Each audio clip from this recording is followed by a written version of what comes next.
حضرت حسین رضی اللہ تعالی عنہ سے حدیثیں کیوں نہیں بیان کی گئیں اور ان کی زندگی کے 50 سالوں کی سیرت کو کیوں غائب کر دیا گیا؟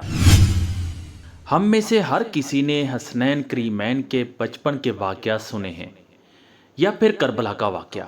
درمیان کی 50 سال کی زندگی کے بارے کوئی نہیں جانتا وہ کیا کرتے رہے، کیا کیا کارنامے تھے، نواسۂ رسول، جنت کے نوجوانوں کے سردار، لیکن منظر عام سے پوری زندگی کیوں غائب رہے؟ تاریخ کا وہ پہلو جس کا جواب آج تک بہت سے لوگ ڈھونڈ رہے ہیں۔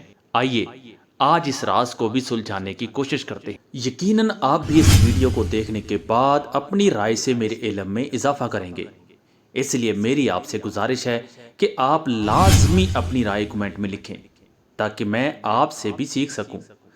سب سے پہلے بات کریں گے احادیث کیوں نہیں بیان ہوئیں۔ ناظرین، احادیث بیان نہ کرنے کی 4 وجوہات ہیں۔ ان میں سے پہلی وجہ یہ ہے کہ حضرت حسین رضی اللہ تعالی عنہ کے بچپن میں ہی نبی کریم صلی اللہ علیہ وسلم کی وفات ہو گئی تھی، یعنی نبی کریم صلی اللہ علیہ وسلم کی وفات کے وقت حضرت حسین رضی اللہ تعالی عنہ کی عمر صرف 6 سے 7 سال تھی۔ اس کم عمری میں ان کا احادیث سن کر یاد رکھنا اور پھر بیان کرنا ایک مشکل کام تھا، کیونکہ یہ کام بڑے بڑے صحابہ کرام کے کرنے کا تھا۔ اس لیے حسین رضی اللہ تعالی عنہ چونکہ بچوں میں شمار ہوتے تھے تو ان سے یہ کام نہیں لیا گیا۔ حضرت حسین رضی اللہ تعالی عنہ کربلا کے میدان میں جب شہید ہوئے تو اس وقت ان کی عمر 55 سے 57 سال کے درمیان تھی، اور اس وقت تک 61 ہجری میں حدیث کی جمع و تدوین کا باقاعدہ دور بھی شروع نہیں ہوا تھا۔ دیگر صحابہ جیسے حضرت ابو ہریرہ رضی اللہ تعالیٰ عنہ یا حضرت عبداللہ بن عمر رضی اللہ تعالیٰ عنہ طویل عمر پا کر زیادہ احادیث روایت کر سکے۔ اب آتے ہیں دوسری وجہ کی طرف جو کہ تکلیف دہ بھی ہے اور حیران کن بھی۔ وہ وجہ تھی سیاسی حالات۔ حضرت حسین رضی اللہ تعالیٰ عنہ نے زندگی کا بڑا حصہ سیاسی فتنوں، جنگوں اور کشمکش میں گزارا، جس وجہ سے علمی تدریس اور حدیث کی روایت کے لیے انہیں زیادہ وقت یا سازگار ماحول نہیں ملا۔ حدیث کے مراکز جیسے مدینہ، مکہ، ان میں حضرت حسین رضی اللہ تعالیٰ عنہ کی موجودگی دیگر صحابہ کے مقابلے میں کم رہی۔ وہ بنو امیہ کے سیاسی دباؤ کی وجہ سے کوفہ وغیرہ میں مقیم رہے، جبکہ حدیث کا اصل ذخیرہ مکہ اور مدینہ کے علاقوں میں تھا۔ کربلا کے بعد بنو امیہ دور میں حضرت حسین رضی اللہ تعالیٰ عنہ کے نام کو سیاسی طور پر حساس سمجھا جانے لگا۔ بعض راویوں نے خوف یا تعصب کی بنا پر ان سے احادیث نقل کرنے میں احتیاط برتی، جس سے ان کی مرویات محدود ہوئیں۔ ان کے نام کو حساس کیوں سمجھا جانے لگا، اس کی وجہ ویڈیو کے آخر میں بیان کریں گے۔ تیسری وجہ روایت میں احتیاط اور محتاط طبیعت۔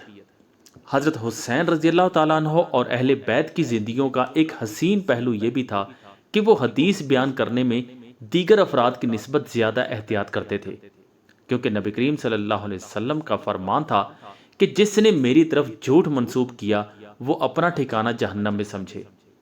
اس لیے کسی بھی صحابی نے یا اہل بیت کے فرد نے نبی صلی اللہ علیہ وسلم کی ذات کی طرف جھوٹی حدیث منسوب نہیں کی۔ اس کے باوجود بھی امام حسین کا مزاج زیادہ محتاط تھا تاکہ کوئی بات نبی صلی اللہ علیہ وسلم کی طرف غلط منسوب نہ ہو، اور یہ چیز صرف اہل بیت ہی نہیں بلکہ بعض دیگر صحابہ کرام میں بھی موجود تھی، جیسا کہ ابو بکر اور عمر رضی اللہ تعالی عنہ سے بھی تاریخ میں بہت کم احادیث مروی ہیں۔ تاریخی کتب میں حضرت حسین رضی اللہ تعالیٰ عنہ سے 59 احادیث منقول ہیں، جن میں سے صرف 2 احادیث بخاری اور مسلم دونوں میں موجود ہیں۔ چوتھی وجہ روایتی ذمہ داریوں کا فرق۔ احادیث کم بیان کرنے کی ایک بڑی وجہ یہ بھی تھی کہ انہوں نے اپنی ذمہ داریاں مخصوص کر رکھی ہوئی تھیں، جیسا کہ حضرت حسین رضی اللہ تعالیٰ عنہ بنو ہاشم کی نمائندگی اور امامت کے منصب پر توجہ مرکوز رکھتے تھے، جبکہ حدیث کی روایت اور تعلیم میں ان کے بھائی حضرت حسن یا چچا زاد بھائی حضرت عبداللہ بن عباس رضی اللہ تعالیٰ عنہ جیسے افراد زیادہ متحرک تھے۔ یہ تو تھا احادیث روایت کرنے کے بارے تذکرہ۔ اب ہم اس سے بھی اہم پہلو کی طرف آتے ہیں کہ ہمیں حسین رضی اللہ تعالیٰ عنہ کی سیرت کا یا تو بچپن کا تذکرہ ملتا ہے یا پھر شہادت کے وقت کا؟ درمیان کی 50 سالہ زندگی کے بارے بہت ہی کم لوگوں کو معلومات ہیں، جیسا کہ دیگر صحابہ کرام کے بارے میں ہمیں پوری زندگی پر معلومات میسر ہوتی ہیں۔ تو ناظرین، آئیے اس راز سے بھی پردہ اٹھاتے ہیں۔ سیاسی حالات جن کا امام حسین رضی اللہ تعالیٰ عنہ کو سامنا کرنا پڑا، ان کی سیرت کو غائب کرنے کی سب سے پہلی اور بڑی وجہ سیاسی حالات تھے۔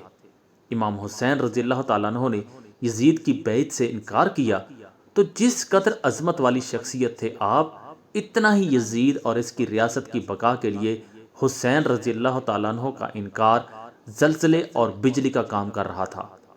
دشمنوں کو یہ انکار برداشت نہ ہوا اور اپنے اقتدار کی خاطر نبی کا گھرانہ شہید کر دیا کہ شاید ہمارا اقتدار اب بچ جائے گا۔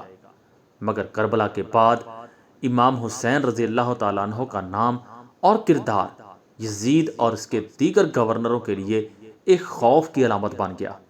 نواسہ رسول صلی اللہ علیہ وسلم اور نبی کریم کی واضح فرامین، یعنی حسین مجھ سے ہیں اور میں حسین سے، میں اپنے بعد تمہیں اہل بیت کے بارے اللہ کا خوف دلاتا ہوں، یہ سب باتیں اموی حکومت کے لیے ایک نہ ختم ہونے والا ڈر بن کر کھڑی ہو گئی۔